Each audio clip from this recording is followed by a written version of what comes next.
Yes. Hey, Victory. technological victory. Hurrah. It works. You can hear me okay? Yeah, I can Yes. hear you. Okay, good. I'm so happy you're back.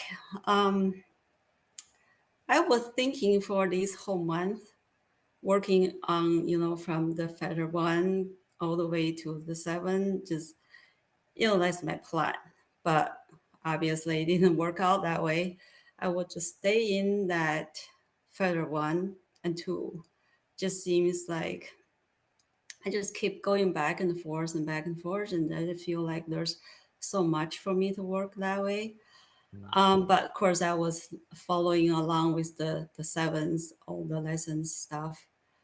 It's just weird. This couple, like maybe couple weeks, I start feel like I have trouble to concentrate when people like on Discord when they have a long question or long answer or something. I have trouble to read all that stuff. Just seems like my mind just like I couldn't concentrate, but I can settle down to concentrate to read, see what's going on. But I just have trouble to relate for I don't know why.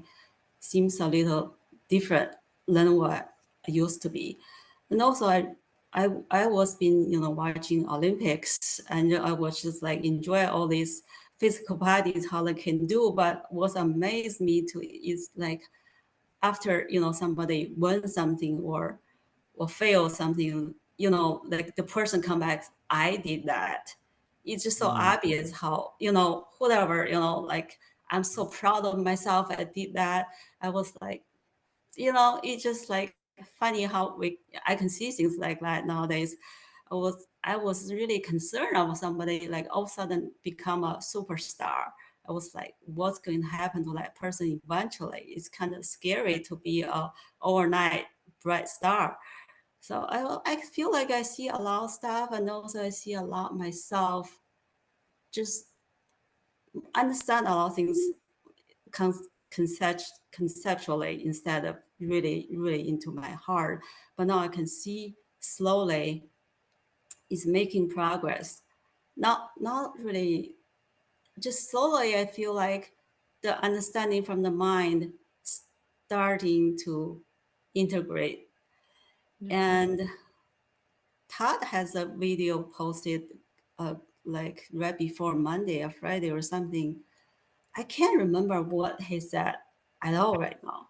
But right after that, I just feel like there was a gentle push on me, really gentle, but I feel like I went to the other side. Mm. And things just open up like I can't I can't believe anything what I saying my mind is saying, any thought.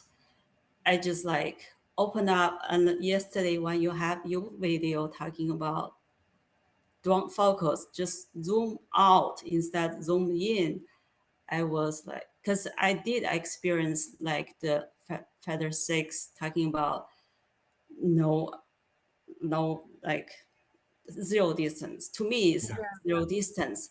Is not like all of a sudden something to be flat, but everything is so close, so close.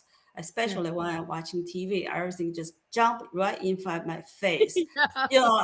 I'm getting used to that, but at first I'm like, whoa.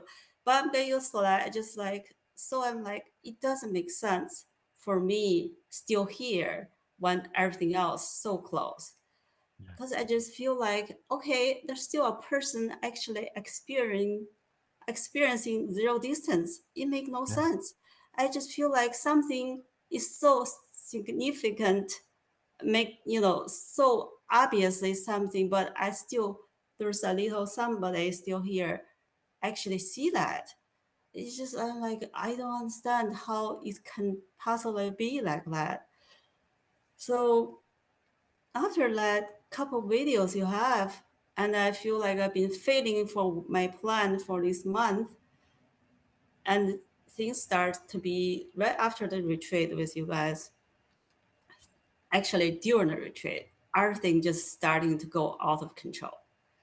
Out of control, like especially at work, to the point now that I'm like, I don't even care anymore because it's so out of control. I don't care. And then all of a sudden, I'm like, everything work out just by itself. The controller, I thought I was not in control. I know that mentally, but I still doing everything. I think I'm in control until like I completely just give up. Give up. Like I know, wow, I'm like, actually, I never have done that before. I just think I did.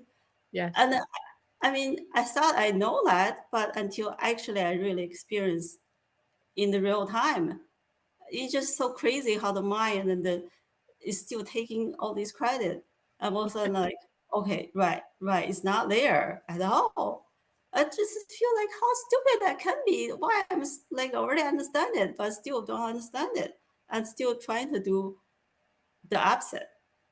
It's just so tricky, the mind. I mean, I don't know if it's a question or something. I just feel like now That's relax so a little bit. yeah. Well, I had one very specific one that I was going to go to. So if you have like more No, of no, the no, other ones, no, you can no, go go on. first. Go on. No, go ahead. No, but I have so many things. There's so Okay, many okay, different okay. things. So I'll go It's to better to start with one angle. one. Yeah. Okay. I just wanted to go to, because I think this one is one of the deeper ones that you mentioned that is a really, really great insight, and something that's a pointer to look more towards is, like you said, even when you're recognizing things at zero distance, there still seems to be the one who is aware of seeing at zero distance. And so this is where it's so crucial, and at least in my view, of continuing to do the self-inquiry very similar to what we do in first fetter. Also, I mean, I still think it's useful to do first fetter kind of inquiries all the time anyway. But even when we're talking about the sixth fetter, where we're still looking for a more subtle version of that identification. It's still a more subtle version of me. It's still the idea that there is a witness in here who is somehow separate. So even if the visual field has collapsed, there is still this feeling, because there is something which is considered to be separate from that visual field. And where this is sort of a gateway to any number of other insights and other explorations, is that I would like for you, when that happens, to check in with your other five senses. Well, all of the five physical senses, all of the five mental senses, and notice, okay, everything is collapsed. You're seeing things very, very close. Does it feel like there is still somebody who is seeing this from behind? Is it really as close as can possibly be? Is there anything in the visual field itself separate from the visual field? Is there still any sort of lingering feeling of a view, a perspective from someplace else? So that would be kind of the internal visual sense of it. In the physical sense, notice if you're still feeling physical sensations in the body, which might be, like I talked about in the little meditation, anything that is structurally, normally part of the physical sensations of the body, but also anything that is what we normally take to be a self-related feeling. So feelings of pressure in the face or something in the chest, something that you have taken in the past to be the proof and hallmark of your self-existence. Notice if those sensations are there, and if those sensations are being compared to the visual field, to say that the visual field is super close up right here, but I can still feel sensation here, and I can still feel sensation back here. And there's still this creation of duality by comparison. Notice your auditory field to see if you're still locating things, because I can see the physical world or the visual world is right here, but I can hear things that seem to be out there and over here and back here. And that's creating this sense of three dimensions. But possibly even more important than all of those investigations is to notice if there is what it is that is creating that sense of being the one who is knowing it, the one who is watching it, who is recognizing being that close, seeing things at zero distance. that can only be a thought. And we don't have to just stop at the thought. You can actually break that apart into, okay, is it a visual thought that you're seeing that's part of it? Are you hearing a voice that is narrating the fact that there is something else seeing here? Are you talking to yourself in that way? How is that thought showing up that is giving the idea that there is something here, which is knowing it? Is it just a linear recognition of a moment when things are out there and then recognizing that things are up here? Is there a memory comparing how it is now to how it was when things are out there? Is there a memory comparing it now to how it is now again? Is there something which is bridging that gap and keeping it from being one permanent elongated moment to being individual snapshots of me reflecting on being a me, reflecting on being a me, reflecting on being a me over and over again? So I just invite you to get really curious about the actual experience of that creation to find out which elements are combining to become that feeling of being the knowing self. Because it's, again, never that it's there and we're getting rid of it, or it's there and it goes away and then comes back. It's simply some manifestation, some appearance that is always here, which is being misunderstood as something that it's not. Yeah, that was brilliant. Thank you. That was brilliant. Yeah, it's really that becoming aware of that delusion that our senses are. Yeah. That when we talk about the senses in the lower fives, it's very much about the only thing you know to be real is in your five senses. It's what you hear, see, smell, taste, and touch. That's the only thing you know to be real. But in the higher fives, we are very, very clear on even that is a delusion. What you think you hear or what you think you smell, see, or touch, it's just what you think, because it's whatever the sensory experience is picking up, that the brain is interpreting into being something that is telling you in the frontal lobe what it actually is. I had an experience the other day where I was sitting in the garden and meditating, and suddenly the sounds went from being sounds into just being vibration. And it still lingers. It's still the same thing, that I don't hear sounds. I hear vibration, different vibrations on different levels. And I need to kind of concentrate on, that is cicada, that is a bird, that is Todd, that is, it's because it's like, it's like the audio field just collapsed, and it's just vibration happening. It's like tinnitus in different tones. And it really made me become so aware of that constant delusion we have when we see something and we think this is a cup of coffee. I know it's a cup of coffee, but no, it's not. No, it's not. It's atoms and it's electrons, and it's like that. There's like you always say, there's no wetness in a water molecule. It's like whatever we perceive reality to be, it's just not that. Yeah, we've been having some. But what you said was better because you kept it at Amy's experience of that little nugget of an eye, which is more relevant, I think. Yeah, but I agree with what you say. I think there's something. We've both been having weird, aberrant experiences lately. Yeah, Like, the last last month. It's really It's been an odd month. Last night was a weird night. But I was printing something, and all of a sudden I saw this little whoof of smoke, and like I knew there was no smoke.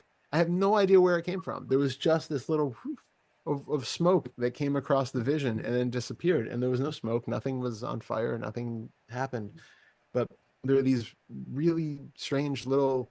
So it's just what I've been. Can I just say that a really important thing about that is that when we have a brain that keeps filtering out what is relevant right now, we do not notice the smoke. Yeah. We do not notice the vibration of sound. We don't notice that because the brain keeps telling you that's nonsense. There's no smoke. You do not need to notice that smoke. So you don't even see it. It's not until you are completely clear on whatever you believe reality is. It's just what your brain allows you to believe what reality is. Yeah. Reality is something completely different. And it's very often things that the brain can't even comprehend. And then you start to see smoke just coming by. Yeah. Yeah. Yeah. Yeah. It's an odd thing, but the kind of approach that I've been recommending to people is to take the sort of mental posture of somebody who has just knowingly ingested some sort of psychedelic drug, so that you're just like, okay, this is just the visual, this is just an illusion. It's just a Yeah. visual experience. It's not real. It's just what's floating here, and you can just kind of relax into the knowingness that it's strange. It might get freaky, it might not, but it can't hurt you. There's no inherent realness or Mm. solidity to it. Mm. It's just, oh, well, that's interesting. Yeah. And I think that's something that we can really take throughout our life to if we're having any sort of fearful clinging or holding back, especially with sixth fetter stuff or seventh fetter stuff, when things start to perhaps shift and look differently than we've considered them to look in the past. We can feel that kind of grasping and fearful clinging for stability and certainty and things to be rigid the way that we normally expect them to be. And you just, okay, I can accept this. Mm.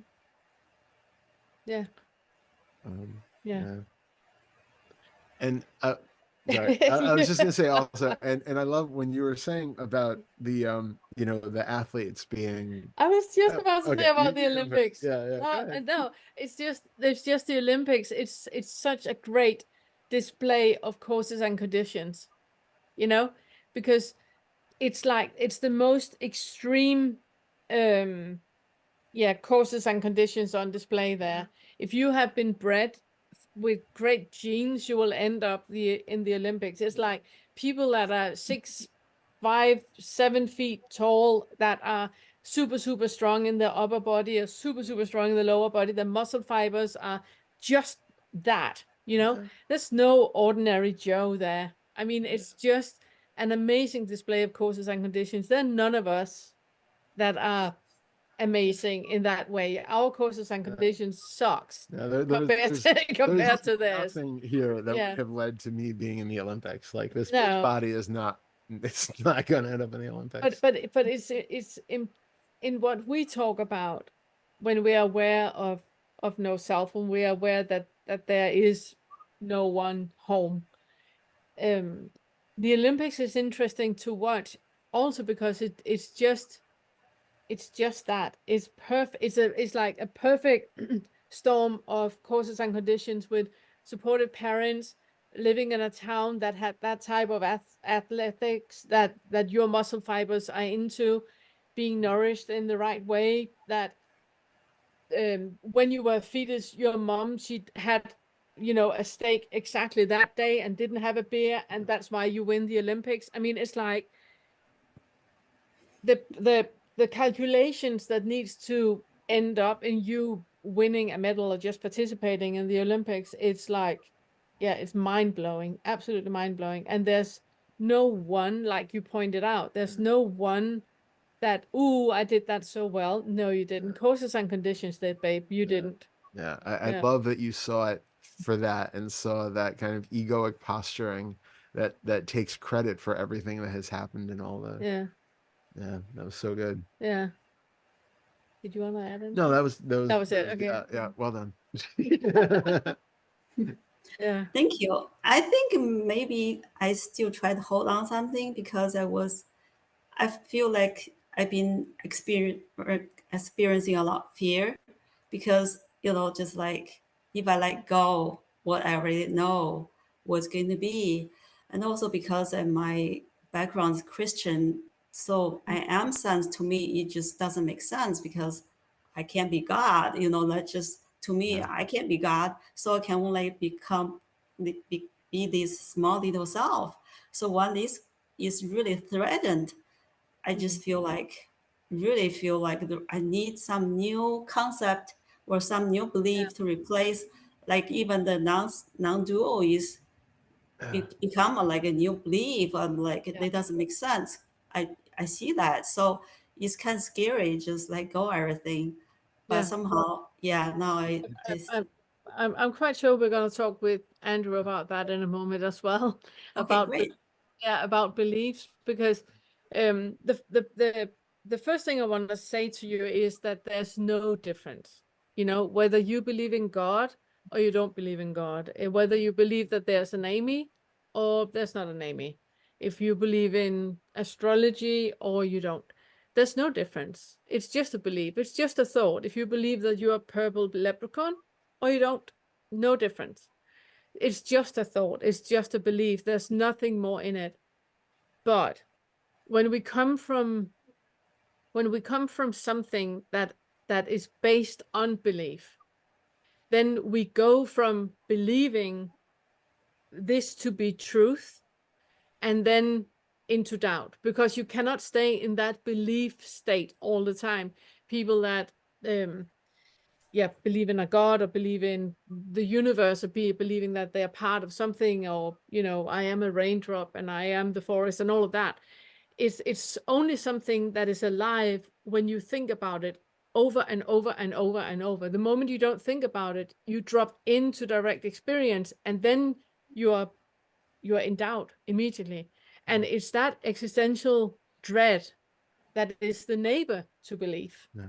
That either you have a belief and you are, everything is amazing, or you are in existential dread because you're not believing right now, and that plunge you into a black hole. What we're talking about is not a belief. We don't want you to believe anything. We want you to experience. Do not believe anything we say. Go to your direct experience. When you inhale, what do you feel? Are you sure about that? Question even that. Whenever you believe that you know what it is you're experiencing, that is a belief. Even that has to drop. So it's coming back to the experience, the direct experience, over and over and over, like Toddy talked about before, that because our brain is built like it is, we do not see the now as it is, because there's a now and now and now. It's like snapshots that are happening, but our brain is built in a way so we perceive time, which means that that thread that is gluing all the individual nows together, that is how it's experienced. So you have 5 seconds this now, 10 seconds this now, 15 seconds this now. So that those 30 seconds feel like 30 seconds, but it's not though. It's a now, and it's an individual snapshot. But because our brain is built like it is, we weave everything together. And when we do that weaving, that is where the belief happens. So it's getting back to that snapshot of a now. That is where you have the direct experience. Forget that. Now is the direct experience. Forget that. Now is the direct. So it's that keep coming back to that. It's the only way to get out of any belief. Yeah, that's the scary part for me, I think, is because all I can sense right now, it really just the five senses. So that's the part make the the the mind just going crazy, pretty Yeah. much like just nowhere to land. It's just keep trying to find somewhere to land. And now I finally relax and like, right, there's nowhere to land. That's what it is right now. Is that's just it is. Yeah. Yeah. So Yeah, yeah, because beliefs are really convenient for that, because they give us that false resting place, because it takes us out of the direct experience. It takes us out of the moment to some place which is always stable. If you have an idea of God, that idea of God doesn't have to change.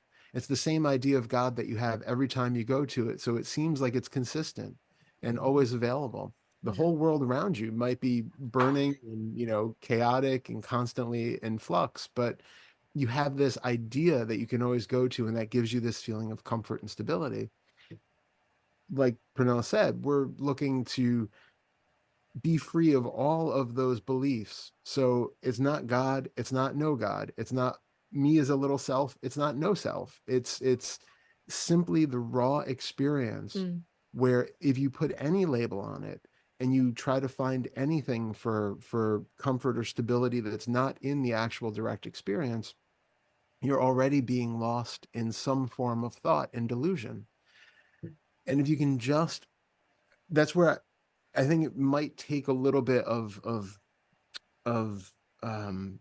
practice isn't quite the right word for it, but Repetition. yeah, maybe more repetition, that the more you are in that just open space without any need for some sort of belief or home base to go to, there is that, as Pernilla always says, the stillness and complicity and Simplicity. simplicity and contentment that is underneath all of it. It is our base resting place when we're not scrambling to make a concept, to find a concept, to latch onto it, to find something in the external world to eat or fulfill some need, and then going back to a concept.